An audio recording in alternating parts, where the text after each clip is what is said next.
Hello friends, JSSC classes में आपका स्वागत है।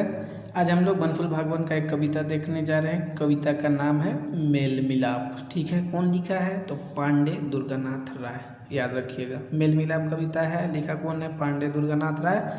इसका हम लोग हिंदी भावार्थ देखेंगे, हिंदी मीनिंग देखते जाएंगे और साथ में हम लोग MCQ भी करेंगे। ठीक है, वीडियो को अंत तक देखिएगा।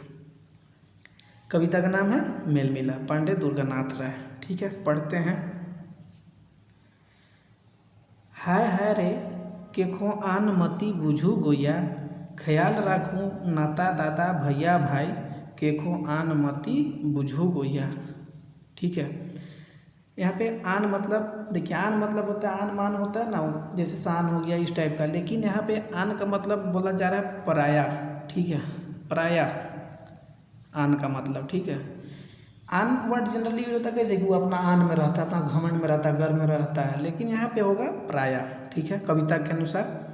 तो हाय हाय रे केको आन मती बुझो गोया, कवि बोल रहे हैं पांडे दुर्गानाथ राय कि किसी को भी पराया मत बुझो। बुझो मतलब समझना। ठीक है, किसी को भी पराया मत समझो, ख्याल रखो नाता दादा भैया भाई। इस बात का ख्याल रखिए कि सब कोई अपना ही रिश्तेदार है, अपना ही नाता का है। कोई दादा है तो कोई भैया है तो कोई भाई है, मतलब सब कोई अपना ही है। इसलिए केको आन मती बुझो गोया, इसलिए किसी को पराया मत समझो। ठीक है, तो 3 लाइन में कवि यही बोल रहे हैं पहला पद में कि किसी को भी आन मत समझो।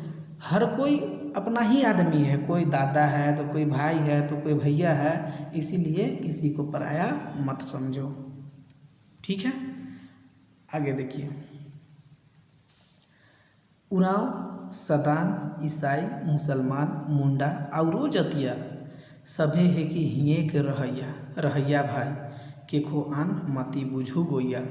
अब 3 लाइन में कवि बोल रहे हैं कि यहाँ रहने वाले उराव सदान ईसाई मुसलमान मुंडा और सभी जाति सबको यहीं के रहने वाले हैं। ठीक है, प्राचीन समय सब यहीं रहते आ रहे हैं और सबको यहीं के रहने वाले हैं। इसीलिए सबको, किसी को भी पराया मत बूझो, आन मती बुझू गोया, किसी को पराया मत समझो। सब कोई अपना ही है, सब कोई प्राचीन समय से यहीं रहते आ रहे हैं।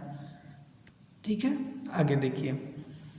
मिली जुली सब दिन निभी आली एके ठीन, कैसन सुंदर प्रेम के नमूना भाई, केव नहीं रही दुखिया गोया। ठीक है, मिली जुली सब दिन निभी आली एके ठीन मतलब सब मिली जुली ये सब दिन मतलब हर मतलब पहले समय से ही यहाँ पे सब कोई मिलजुल के रहते आए हैं।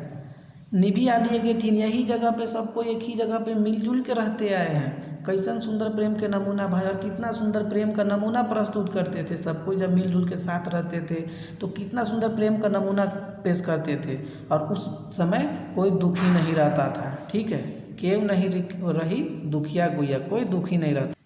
ठीक है, तो कवि यही चीज़ को बोल रहे हैं कि एक ही ठीन मतलब एक ही जगह, इसी जगह पे सब कोई मिलजुल के रहते आए हैं और सब कोई प्रेम के साथ रहते थे और कितना सुंदर प्रेम का नमूना प्रस्तुत करते थे, और कोई दुख नहीं रहता था ऐसे समय में जब सब कोई मिलजुल के रहता था। ठीक है, आगे है। सुमति के संपैत आवे ना पारी विपैत, भूलू ना रामायण के बतिया भाई, कुमति से आवे विपतिया गोया। ठीक है, देखिए मति का मतलब होता है, देखिए बुद्धि। जैसे होता है ना कि हमार मति मरल जा रही है कि हम हुआ जा रही है। ठीक है, मति मतलब होता है बुद्धि। यहाँ है सुमति, सुमति मतलब अच्छा बुद्धि, और कुमति मतलब बुरा बुद्धि। ठीक है, विपरीत मतलब विपत्ति। ठीक है, भूलू मतलब भुलाना। ठीक है, देखिए यहाँ पे सुमति का एक्चुअल मीनिंग क्या है कि अच्छा बुद्धि, लेकिन यहाँ पे होगा अच्छा सोच या अच्छा कर्म। ठीक है, सुमति के संपैत आवे ना पारी विपैत, अगर आप अच्छे सोच वाले हैं, अगर आप अच्छे काम करते हैं तो आपके लाइफ में कभी विपत्ति नहीं आएगा। यही चीज़ को बोला जा रहा है। सुमति के संपैत, सुमति एक ऐसा धन है कि इससे आपके पास विपत्ति नहीं आएगा। भूलू ना रामायण के बतिया, कभी बोल रहे हैं कि रामायण का बात को मत भूलिए। ठीक है, रामायण का बात को मत भूलिए कि अगर आप अच्छे सोच वाले हैं, आप अच्छे कर्म करते हैं तो आपका लाइफ में विपत्ति नहीं आएगा। और कुमति से आवे विपतिया गोया, और अगर आप गलत सोच वाले हैं, गलत काम कर रहे हैं तो आपका लाइफ में विपत्ति आएगा ही। ठीक है, कुमति से आवी विपतिया गोया। ठीक है। तो अगर आप कुमति वाले हैं तो आपका लाइफ में विपत्ति आना ही है, सुमति वाले हैं तो आपका लाइफ में विपत्ति नहीं आएगा। ये रामायण में कहा गया है, भूलू ना रामायण के बतिया। ठीक है। हिसगा डाह कर रहे ना देव डहर, घूरी आवी पूर्णा परिया भाई, बहुते हैं मत के फुरैया गुइया। आगे कभी क्या बोल रहे हैं, हिसगा डाह। ठीक है, हिसगा मतलब होता है ना ईर्ष्या करना, जलन करना, तो उसको हिसगा डाह बोला जाता है। डहर मतलब रास्ता। ठीक है। घूरी मतलब घूरना, आवी वही मतलब आना, वही पूर्णा परिया पुराना समय। परिया का शब्द परिया शब्द का प्रयोग समय के संदर्भ में होता है। बहुते हैं मत के फुरैया, जो हम लोग का एक मत होता है, एक मत में हम लोग रहते हैं उसको फोड़ने वाला।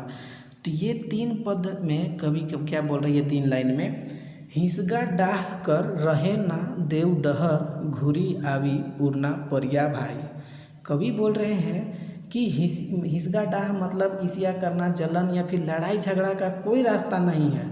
और अगर आप इस रास्ता को छोड़ देते हैं, हिसगा डाह का, लड़ाई झगड़ा का, जलन का, जो एक दूसरे से नफरत वाला है, जलन वाला है, ये सब का रास्ता आप लोग छोड़ देते हैं, इन सब चीज़ को छोड़ देते हैं, तो हम लोग का पुराना समय लौट आएगा। पुराना समय कैसा था हम लोग का, कि हम लोग मतलब हम लोगों के बीच में नफरत नहीं था, लड़ाई झगड़ा नहीं था, हम लोग सब एक साथ में रहते थे, चाहे उरांव हो, मुंडा हो, हर जाति हर इंसान यहाँ पे सब कोई मिलजुल के रहता था पहले समय में। तो वही समय हम लोग का लौट आएगा। कैसे लौट आएगा, अगर हम लोग हिसगा डाह का रास्ता छोड़ देंगे। बहुते हैं मत के फुरवैया, बहुत लोग हैं मत को फोड़ने वाला। हम लोग साथ में रहते हैं तो हम लोग को अलग करने वाला, हम लोग को लड़ाने वाला, हम लोग के बीच में नफरत फैलाने वाला बहुत कोई है मत को फुरवैया। ठीक है। इसलिए हम लोग को कवि सतर्क कर रहे हैं और कह रहे हैं कि ईर्ष्या जलन हो गया, लड़ाई झगड़ा का रास्ता छोड़िए, हम लोगों का पुराना समय आ जाएगा अगर आप लोग छोड़ते हैं इन सब चीज़ों को तो। ठीक है। तो ये चीज़ है। आगे देखिए, आई जे छोटा नागपुर पिछड़ल है बड़ी दूर, चलू सभे मिलजुल के उठाब भाई, दुर्गानाथ सहारा देवैया गोया, के खुआन मतुई बुझू गोया। ठीक है। अब ये 4 लाइन में कवि क्या बोल रहे हैं कि आइज मतलब आज, छोटा नागपुर मतलब पिछड़ल मतलब पिछड़ा हुआ, कि आज जो समाज में हम लोग के बीच में जो मत फूटा हुआ है, घृणा है, नफरत है, लड़ाई झगड़ा है, बंटवारा वाला है मामला, तो इस सब की वजह से छोटा नागपुर जो है ये बहुत पिछड़ गया है। ठीक है। विकास का रास्ता में ये बहुत पीछे छूट गया है। चलू सभे मिलजुल के उठा। अब कवि बोल रहे हैं कि चलिए हम लोग मिलजुल के इसका आगे बढ़ाएंगे। ठीक है। इसको विकास की ओर ले जाएंगे छोटा नागपुर को। दुर्गानाथ सहारा देवैया गोया, दुर्गानाथ भी सहारा दे रहे हैं। कवि बोल रहे हैं कि हम भी आपके साथ हैं, चलिए सब कोई मिलजुल के छोटा नागपुर जो पिछड़ गया है इसको हम लोग आगे की ओर ले जाएंगे। ठीक है। इसकी महात्म की ओर ले जाएंगे, महान इसको बनाएंगे। के खुआन मती बुझू गोया। फिर कवि बोल रहे हैं किसी को आन मत बूझो, किसी को पराया मत समझो। ठीक है। सब कोई अपना है।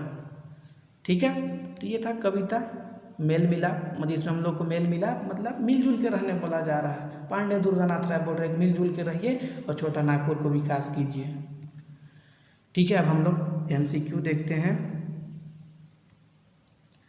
कविता मेल मिलाप कर कवि के है क्या? कविता मेल मिलाप का कवि कौन है? Doctor Manju Jyotsna, Pandey Durganath Rai, Dwarkanath Sinha, doctor Khaliq Ahmad. Correct answer क्या होगा? Option number B, Pandey Durganath Rai. Question number 2, कविता में कै ठो पद है? 4, 5, 6, 7। एक बार देख लीजिए, काउंट कर लीजिए कितना पद है। तो ये हो गया 1, ये 2, ये 3 और ये 4 और ये 5 और ये 6। ठीक है। 6 पद है तो ऑप्शन नंबर सी करेक्ट हो जाएगा। 6 पद है। ठीक है। ऑप्शन नंबर सी करेक्ट हो जाएगा। क्वेश्चन नंबर 3, हिया कर रहिया के है कै? मतलब यहाँ के रहने वाले कौन कौन है? तो उरांव, सदान है, ईसाई, मुसलमान है, मुंडा है, सौग है। तो सब जनजाति यहीं के रहने वाले हैं, इसीलिए यहाँ किसी को आन मत बूझो। हिया कर आदमी 100 दिन से कैसे रहले आले हैं? मतलब 100 दिन से मतलब पहले समय से कैसे रहते आए हैं? तो मिली जुली मतलब मिलजुल के, या अलग होके, लड़ते, धोखा देते। तो कैसे रहते आए हैं? तो मिलजुल के रहते आए हैं। क्वेश्चन नंबर 5, सुमति कर संपत्ति से का नहीं आवेला? अगर सुमति वाले आप हैं, सुमति का संपत्ति आपके पास, तो आपके पास क्या नहीं आएगा? खुशी, राहत, विपत्ति, प्यार। तो करेक्ट आंसर क्या होगा? विपत्ति नहीं आएगा अगर आप सुमति वाले इंसान हैं तो। क्वेश्चन नंबर 6, कविता में कौन महाग्रंथ कर बात के याद रखे ताकीद करल जाए है। ठीक है, मतलब कौन सा महाग्रंथ का को लेकर के मतलब कोई चीज़ बोला गया है। तो Ramayana, Mahabharata, Bible, Quran. Correct answer क्या होगा? रामायण का बात आया है। ठीक है, इसी के साथ क्वेश्चन नंबर 7 करते हैं। कैसन मति से विपत्ति आवेला? ठीक है, किस तरह का बुद्धि से या किस तरह का सोच से विपत्ति आता है? तो सुमति, कुमति, दुयो, डी है कोई नहीं। करेक्ट आंसर क्या होगा? कुमति। ठीक है, क्वेश्चन नंबर 8 है। कैसन सोच रख ले डहर बंद हो जाएगा? ठीक है, रास्ता विकास का रास्ता बंद हो जाएगा। तो कैसा सोच रखिएगा? तो हिंसगा डाह। ठीक है, मतलब जलन, ईर्ष्या, नफरत, ये सब का सोच रखिएगा तो आपका रास्ता ही बंद हो जाएगा। और इसी के साथ है क्वेश्चन नंबर 9। कविता में केकर बारे में कहल गेल है कि मन बहुत है? ठीक है, कि ये किन लोगों के बारे में बोला गया है कविता में कि ये लोग बहुत है? तो ईमानदार लोगों के बारे में बोला गया है, नेक लोगों के बारे में। मत के फोड़ैया मतलब मत को फोड़ने वाला, लोभी। करेक्ट आंसर क्या होगा? ऑप्शन नंबर सी होगा कि मत को फोड़ने वाला बहुत लोग हैं, इसीलिए आप सतर्क होकर रहिए, मिलजुल के रहिए। कविता के अनुसार नागपुर आज कैसन है? कविता के अनुसार आज नागपुर कहाँ है, किस स्थिति में है? तो अगुआल है, मतलब काफ़ी आगे बढ़ गया है, पिछड़ गया है, गरीब है, अमीर है। करेक्ट आंसर क्या होगा? बहुत पिछड़ गया है। Question number 11। छोटा नागपुर के आगे बढ़ाए के लिए के काम करे खोबी? छोटा नागपुर को विकास की तरफ ले जाने के लिए, इसको विकसित करने के लिए किन लोगों को काम करना पड़ेगा? ईसाई को, सिख को, मुसलमान को, डी है 100 आदमी को। छोटा नागपुर के 100 आदमी को। तो करेक्ट आंसर क्या होगा? 100। क्वेश्चन नंबर 12 है। छोटा नागपुर के आगू बढ़ायक ले कवि का देवे खोजत है? ठीक है, क्या चीज़ देवे? कवि क्या चीज़ बोल रहे हैं कि हम क्या चीज़ देंगे छोटा नागपुर का, आप लोग बढ़ाइए, क्या चीज़ हम देंगे बोल रहे हैं। तो पैसा देने की बात कर रहे हैं, सहारा देने की बात कर रहे हैं, सलाह देने का बात कर रहे हैं, धोखा देने का बात कर रहे हैं। करेक्ट आंसर क्या होगा?